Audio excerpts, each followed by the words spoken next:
So an ex-Capcom developer who previously worked on the Devil May Cry series has been working on their very own solo, yes that's right, solo project since 2022, and it's due to finally come out this year. This is known as MIGHTREYA, an anime superhero action game that features high-octane action, combos, an interesting movement system, and tech inspired by both Devil May Cry and Konami's Zone of the Enders. This is being created by a person that I believe is going under an alias known as K, and the game is being published by 505 Games. Now I know for some people they hear 505 Games and they instantly run for the hills.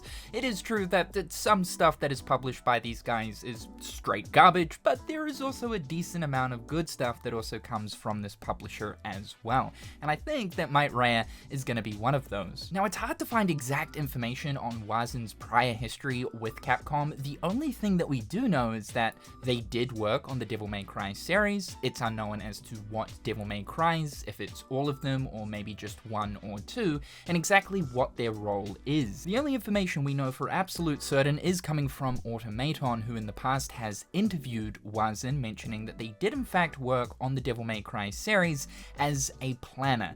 Exactly what that means though is unknown, whether it's a scenario planner, a battle and gameplay planner. It's clear though that Wazen wants to keep their prior work history with Capcom under wraps. Now the game is due to release in Q2 of this year, so in a few months time, but it did recently receive a demo, and I will say this is one of the more unique character action hack and slash games I think I've played. Straight out the gate, I think that if you are a fan of high energy action games like Devil May Cry or Bayonetta, but more specifically enjoy the movement found in games like Dragon Ball Z Budokai Tenkaichi or Zone of the Enders, given that here in MIGHTREYA you are a superhero, so you're zipping all over the area space, dashing towards enemies, flying in and out of action, then this game might just click with you. It's very much Devil May Cry action mixing in the movement found in games like Dragon Ball or Zone of the Enders. Furthermore too, if you're a fan of One Punch Man or My Hero Academia, then you're gonna love this. This is basically like the video game version of exactly that. It takes place in Tokyo, Japan, where people exist with superpowers.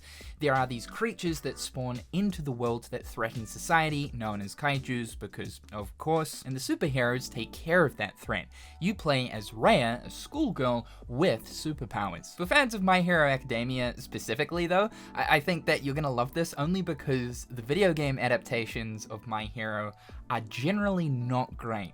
And this includes the most recent one that only released this month, All's Justice? Yeah, unfortunately, that one's not doing much justice as proving itself to be a decent My Hero video game. Also considering that like most of these are 3D arena fighters, I think for someone that is wanting a My Hero Academia experience in essence, but as a single player action game with a narrative, you should definitely pay attention to MIGHTREYA. Like this game even has Timu All Might. What more could you ask for? Right now it's hard to say for certain if this game is going to be decent, only because my impressions are based on a demo experience, which is a very small taste test of what to expect, and also there is a little bit of jank and some things that do need cleaning up for the full release in a few months time. But from what I've experienced so far, I will say that things are looking pretty promising here, and this is just endlessly impressive to think that it's being developed by one person. So let's talk about this game's combat system. I think it's actually pretty good and quite a lot of fun just from the small amount you get to experience in the demo. It's incredibly flashy, fast-paced.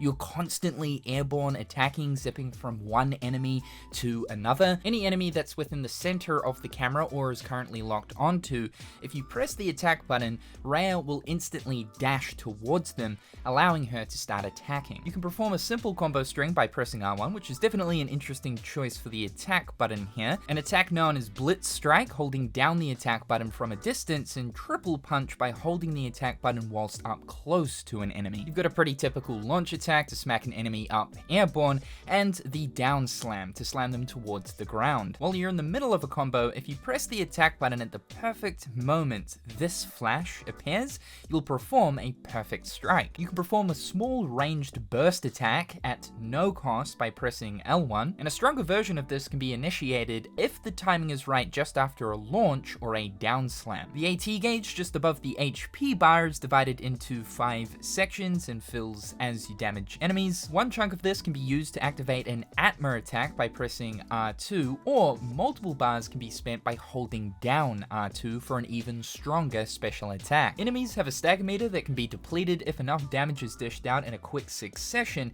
If it is depleted, you can follow up with a grab and throw them into other baddies for an even stronger attack. What's more is grabs can be used at any time to grapple an enemy and pull it towards you. There's a dodge system here that can cover some pretty insane distance while airborne.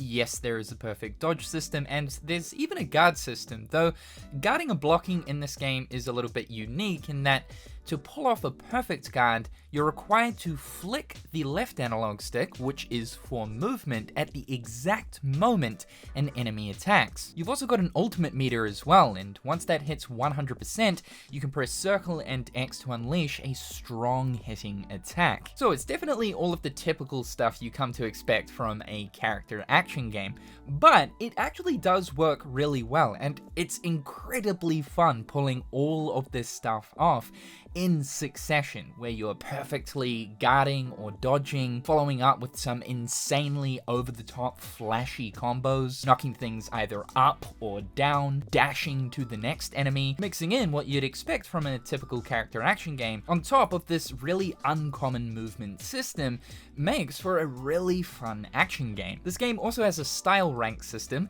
no surprises there, so you'll be graded on each combat encounter and receive an overall grade for the mission depending on how you perform. It's your standard C, B, A, S, double S, and triple S system, though interestingly there is actually points attached to this system, and depending on what moves you're pulling off, award a different amount of points. But a unique twist to the system is that MIGHTREYA actually has a social media or live streaming element to it, not just to its story, but also to its gameplay, directly impacting the style rank system.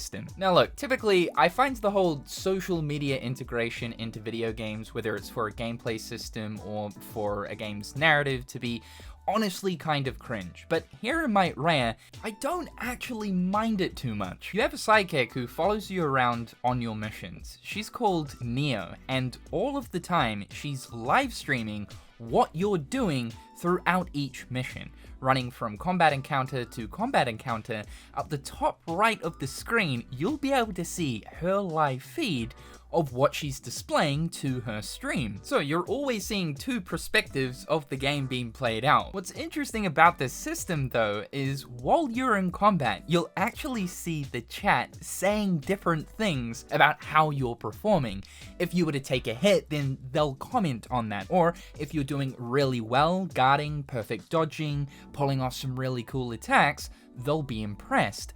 But sometimes they'll actually throw up recommendations on what you should do, and if you follow up with that recommendation, it'll provide more points for the style rank system. So this means that if you're spamming the same attack or constantly getting hit, obviously that's not going to provide for a very entertaining stream, and the end result here will be a lower rank. But if you're performing like a hack and slash legend and actually listening to the stream, taking on their recommendations, then that's how you're going to be able to achieve triple S ranks. I'll admit, this is actually a really cool way of integrating that social media theme directly into the combat system. Sometimes you can even notice the chat giving you donations. Now, I don't know if this actually counts as money that you can use in the game to purchase items, as there are like healing items and stuff, or if this is just simply more of a UI flavor thing. What I'm interested to know is, does the combat system become more complex? Is there customization? How exactly does this progression system work? In the demo, you can find yellow crystals scattered along the main path as you make your way through the level.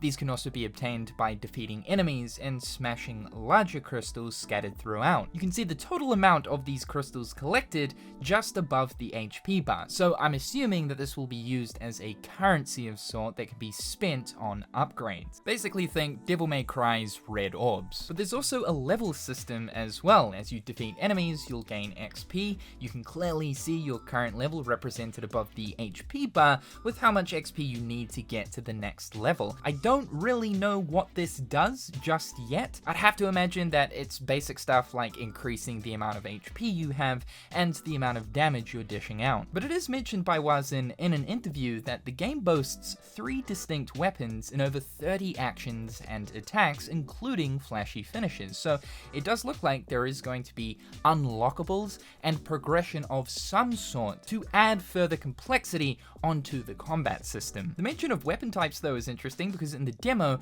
Rhea is only using her fists. I did actually manage to find this clip that was posted by Wazin showing Rhea using a sword and one of the sword's special attacks. So just like Devil May Cry, obviously each weapon type is going to have its own unique moveset. Now in the demo you get to experience one mission and a boss fight. I'll quickly talk about the boss fight. It wasn't anything too crazy. You get to fight one of the members from a group known as the Rasetsuten, who are the group of villains for this game. Yeah, he punched me up a little bit, but honestly it wasn't anything too crazy, so I am hoping that the full game definitely has some like harder challenges going on. This is just the demo, of course, so early days to be sure. Bosses do have a break gauge, so this is a little bit different compared to the regular enemy stagger meter. This depletes over the course of cumulative damage, and once it hits 0, the boss will be stunned for a short amount of time. This boss fight was fine enough though, but I do hope things get just a little bit more challenging. I will say though that some of his attacks just felt a little bit jank, like some of the animations, so I do hope further polishing is applied before the full release in a few months. I don't really know what's going on with this villain group though, but like at one point during a sizzle reel that plays at the end of this demo, one of the villains here is talking about, "You've seen our sub count, have you not?" And then another one over here is asking, "So how many subscribers you got?" Like, what are the egomaniac big ass YouTubers going on here, dude? So it's like, I don't know if the villain group here also has like a YouTube channel or something, and we're trying to compete against them for like the most subscribers or viewers or something like that. I don't even like, I don't know, but I guess that's the social media influence or element kind of seeping on in there. But the one mission you get to play is very linear. You do get to see a few other locations during that sizzle reel that look a little bit more wide open and involve some type of small exploration. You know, obviously with these games you don't expect wide open spaces. If we look at something like Devil May Cry, there's a few branching pathways to kind of walk down to find, you know, a hidden collectible or some extra red orbs or something like that. So I am hoping that MIGHTREYA is a little bit similar in that regard when it comes to its level design. I don't expect anything too crazy, and generally action games are very much linear in their level designs, but from the one mission I played, it's very much just a straightforward path, combat situation, move slightly forward, then combat situation. You can also quickly traverse through a level by pressing Y or triangle to zip to warp points, and dodging in the air allows you to cover some pretty good distance as well. If you dodge towards a wall, you'll be able to run up it and scale buildings. From what Wazin's mentioned though, the game is actually going to feature 38 different stages or missions and 24 different enemy types. So it looks like there will be a good amount of variety in here. Of course, again, you have to kind of like temper your expectations of what to expect from this, just given that this is a solo developed game, which is really crazy to think about because when I was playing this, it made me feel as if I'm playing some smaller budget anime game coming from Bandai Namco with like, you know, a smallish development team, where in reality, this is just one singular dude making the game he wants to make. I think my biggest complaint though, walking away from this demo, is absolutely the camera. There are moments here where, because you're zipping all around the place and kind of going up and down, the camera almost goes into like a drunk mode where it will be tilted on a really awkward and strange angle. This is something that, yeah, just absolutely needs to be fixed before the full release. However, I think that this game is quite promising and does have potential to possibly be a unique addition to the genre. I think it's also really admirable that this guy decided to leave Capcom and pursue, clearly, his dreams of being an indie developer. However, this isn't actually Warson's first game. They did release a game known as Assault Spy back in 2018, and it got some okay reception, but I will say that MIGHTREYA is certainly looking like several steps up. I definitely want to bring this to more people's attention. I think it is kind of cool. The unfortunate thing here though is the demo and the full game, from what I can see, is only going to be releasing on Steam to begin with. So here's hoping with 505 publishing the game that eventually it will come to more platforms. Thank you so much for tuning into today's video. Be sure to slippity slap that like button and subscribe if you haven't already. Big shout out to my wonderful patrons and YouTube members. I hope you're all having a fantastic day, and we'll chat again real soon.